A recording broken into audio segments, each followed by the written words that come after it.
organizing on the 6th and 7th of February. We know that you cannot be there, but we wish you could, and we're hoping that the next one will see you there. We'd just sort of like to get a sense from you about the relationship as you see it today. What were the conversations like? And I think everybody here would like to get a flavor of the conversations, how we look at building this relationship going forward. And over to you. Yes, thank you, and it's really my honor to be here, so thank you for organizing this. It is two big democracies, and I think we have to put this in the geopolitical context, what everybody sees in the news every day. I think when I go around the world, I see more and more countries want to build partnerships with Europe because we are predictable, which is nowadays becoming a value. When we take a long time to negotiate deals, but when we do, then we stick to them. We actually, implement them, and that has become something that is of value for the companies. If you have a constant threat of tariffs in the air, then you don't really know what you have the next day, what you can really deal with. Now, when we get there finally, then we really keep our promises and keep our agreements. I think this is extremely important. Now, the geopolitical context is that we see multilateralism under constant strain or under heavy fire. We might even see that it doesn't exist anymore, so we need to build new partnerships with those countries that we share the same interests and really to try to find the way. And that is what the discussions has been about. Actually also building confidence in each other, listening to each other, because we can do a lot together on different fields, and we have mapped different fields when it comes to my competencies, security, defense, foreign policy, then, maritime security, very concrete thing where we have mutual interests, and then cybersecurity, both we are encountering this. Also sharing information. We are entering into negotiations about that because, to make decisions, you have to be aware of the facts and intelligence that is there. Trade routes or supply chains that function, both of our interests. Clean energy, connectivity, there's a lot what we can do, but what we want this really to be is about practical things and practical steps. We even talked with the ministers, is like, let's start with very concrete implementation things, because what it does, it builds trust. Yeah. So we start to trust each other, because if you don't know the other part, and then it's like, how is the work really playing out? But if you already see the way the other party is working, then you can also know what to expect, and then it's easier. So start with concrete deliverables, and there was a lot. So I think the feeling in the room is really a genuine interest for building trade relations, but also other issues when it comes to geopolitical picture as well, because we see superpowers wanting to rewrite the multilateral order where everything is divided. We have seen that in the history before, and I don't think, coming from a small country, I can honestly say this is not in small countries and medium-sized countries' interest. Of course, India is not a small country, that's very clear, but still I think there's room for cooperation for the European Union with India also regarding foreign policy. Right.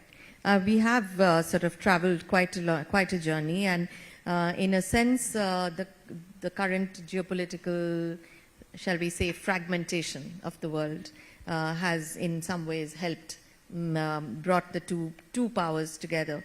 We have, you signed a security and defense partnership agreement, and we've been talking very recently of security and defense agenda between Europe and India.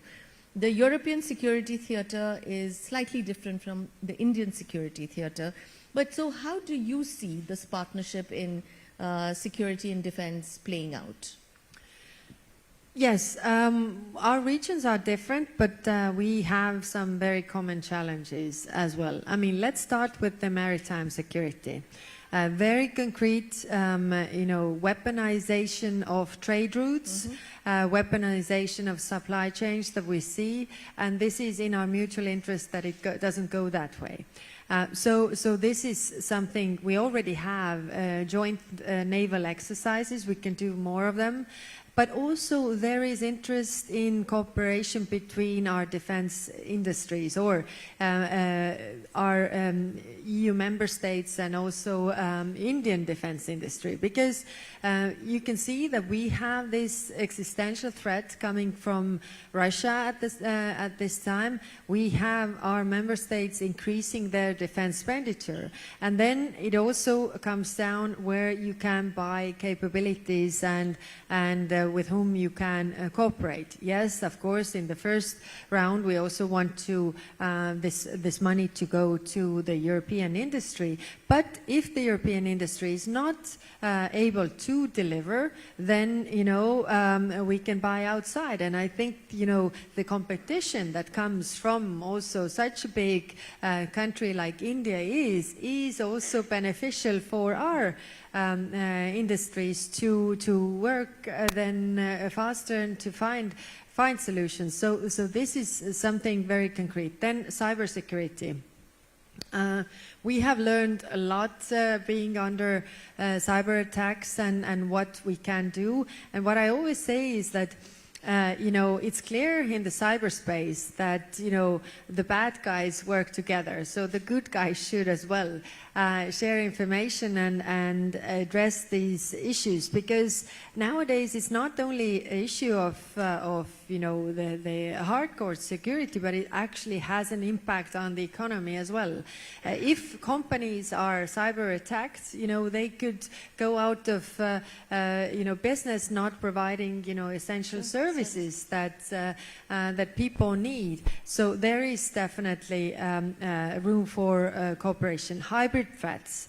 Something that we are encountering now, but I think the actors who are using this are actually the same. So when I look at the picture, the Indo-Pacific and Europe, our security is very much intertwined and interlinked. If you zoom out of your region, you can see clear patterns that we both encounter. That's true, and coming from Estonia, you have actually experienced a cyber war imposed on you, which is unique. I don't think any other country has had that kind of a war imposed on them. But you spoke about the Indo-Pacific, and if we zoom back to this part of the world, and there seems to be now a greater arena for EU-India cooperation, particularly on the Indo-Pacific. We've seen a number of EU member states which have come up with EU Indo-Pacific strategies, etc. What's your sense? And I'm asking this not merely in the sense of the strategy, but also in the current context, where we no longer trust people we trusted 2 days ago. So how do you? Yes, that's a good question. I really have a feeling that our security is really interlinked, because I'm not only talking about the hardcore security, which is like defense and what what security is. I'm talking about economic security, for example. We both face economic coercive practices coming from China.